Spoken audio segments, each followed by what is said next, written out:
नमस्कार, मैं Anshuman. Crypto counter में आपका स्वागत है। क्रिप्टो बाजार में आज हल्की तेजी दिख रही है। सभी टोकन्स थोड़े थोड़े बेहतर प्रदर्शन के साथ दिख रहे हैं। तो आइए बाजार के भीतर भीतर चलते हैं और जानते हैं कि क्या हो रहा है। बिटकॉइन लगभग 115 से ऊपर है। 2% से ज्यादा की तेजी दिख रही है। ईटीएफ में निवेश वापस लौटा है बिटकॉइन में। और चूंकि अमेरिका का के आंकड़ों से बाजार थोड़ा उत्साहित है, इसलिए बात तेजी दिखाई दे रही है। इथेरियम भी 4500 से 4400 के बीच है। बढ़त दिख रही है। डिफाई में पूंजी की वापसी है और बड़े निवेशक वेल्स निवेश बढ़ा रहे हैं।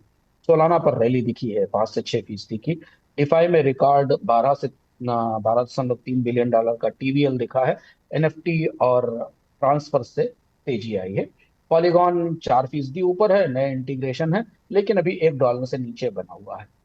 बाजार के आज के रुख से संकेत मिल रहे हैं कि मिड कैप टोकन्स में थोड़ी सुधार की संभावना है, लेकिन मुनाफा वसूली भी तेजी से हावी हो सकती है। बड़े निवेशकों में खासतौर से निवेश संस्थाओं ने बिटकॉइन स्पॉट में $553 मिलियन का नया निवेश किया है ईटीएफ में।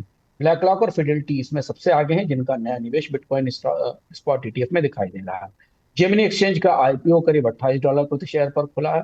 $425 मिलियन जुटाया है। और जेमिनी एक्सचेंज के आईपीओ में संस्थागत निवेशकों के निवेश से यह दिख रहा है कि अब भरोसे की वापसी हो रही है। रिटेल सेगमेंट में उत्साह सोलाना को लेकर काफी अच्छा है। सोलाना डिफाई, बिटकॉइन ईटीएफ और जेमिनी आईपीओ, ये तीन प्रमुख खबरें थी आज की। और इन तीनों पर सोशल नेटवर्क्स पर और गूगल ट्रेंड्स में सर्च में बड़ी उछाल है। और रिटेल इन्वेस्टर्स को निवेश का उत्साह दिखाई दे रहा है।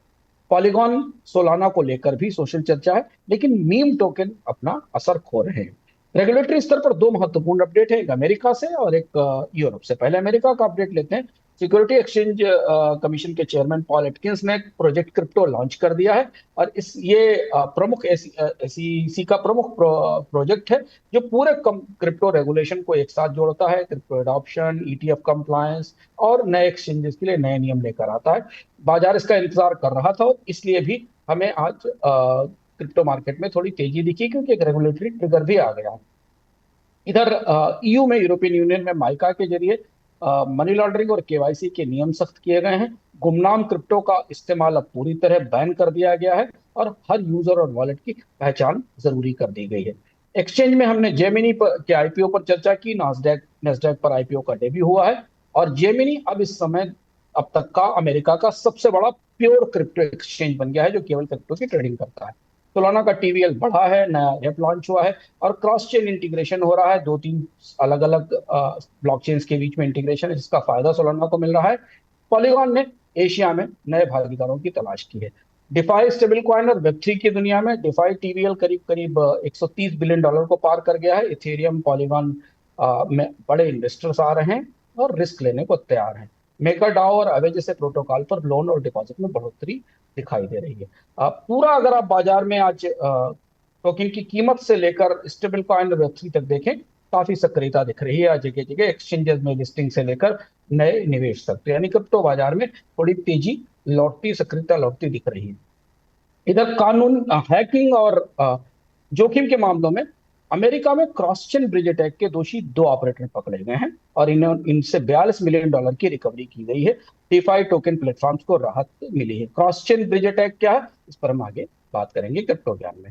यूरोप में माइका के नए नियम के बाद जो वॉलेट ऑपरेटर हैं, उन पर सख्त निगरानी की गई है, ताकि मनी लॉन्ड्रिंग में और संदिग्ध केवाईसी में वॉलेट का इस्तेमाल न किया जा सके। बाजार के लिए आउटलुक महत्वपूर्ण है, चूंकि सप्ताह का आखिरी कारोबारी दिन है। मैक्रो डेटा आने वाला है आज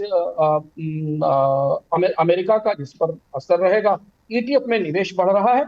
टीफाई में जो हैकिंग अटैक्स लगातार बढ़ रहे हैं, उससे बाजार में थोड़ा तनाव और उतार चढ़ाव दिख सकता है। हाँ, बिटकॉइन अगर और नीचे आया, 117 से नीचे आया, के नीचे रुका, तो फिर मुनाफा वसूली और टीवीएल बदलने के संकेत है। बिटकॉइन अभी 115 पर है, 117 तक जाने की संभावना है। इससे नीचे रुकने पर मुनाफा वसूली आ सकती है। और अब हम आ गए हैं क्रिप्टो विजडम पर। क्रॉस चेन ब्रिज पर हैकिंग अटैक तेजी से बढ़े हैं। क्रॉस चेन ब्रिज वो पुल है, वो ब्रिज है जो एक ब्लॉकचेन से दूसरी ब्लॉकचेन पर क्रिप्टो भेजने के लिए बनाया जाता है। जैसे कि कोई ट्रेन एक राज्य की सीमा पार करती है और दूसरे राज्य में जाती है, या कोई सड़क से एक राज्य की सीमा पार करता है, तो रास्ते में वो चेक पोस्ट पार करता है। कभी कभी डिफाई में, डिसेंट्रलाइज्ड फाइनेंस में, कई क्रॉस चेन ब्रिज हैकर्स के हमले में आ जाते हैं। जैसे Ethereum, Solana Solana polygon Ethereum, ये क्रॉस चेन ब्रिजेस हैं। अभी हाल में ही हैकर्स ने एक ऐसा ही हमला किया है। और इसमें होता क्या है कि कोई यूजर जैसे ही अपने एक चेन से दूसरे चेन में अपना क्रिप्टो भेजता है, तो हैकर उस ट्रांसफर को बीच में घुसकर हैक कर लेता है और उसे किसी दूसरे व्यक्ति के पास पहुंचा देता है। ब्रिज अटैक डिफाई की सबसे बड़ी कमी, क्योंकि ब्रिजेस में या इन बीच की पाइपलाइनों में सारा फंड एक जगह इकट्ठा होता है, और कहीं अगर कोड में गड़बड़ी होती है तो करोड़ों डॉलर पल में गायब हो सकते हैं। इसलिए डिफाई में के ऑपरेटर्स और डेवलपर्स के लिए ये चिंता की वजह है। इसलिए अपने ट्रांजेक्शन को हमेशा डबल चेक करें, ब्रिजेस की सिक्योरिटी को जरूर देखें, और इंतजार करें कि अगर ब्रिजेस में सिक्योरिटी की समस्या है तो फिर cross chain bridge fund transfer का इस्तेमाल ना करें। क्रिप्टो काउंटर में आज इतना ही। अगले सप्ताह फिर मिलेंगे नए अपडेट्स के साथ।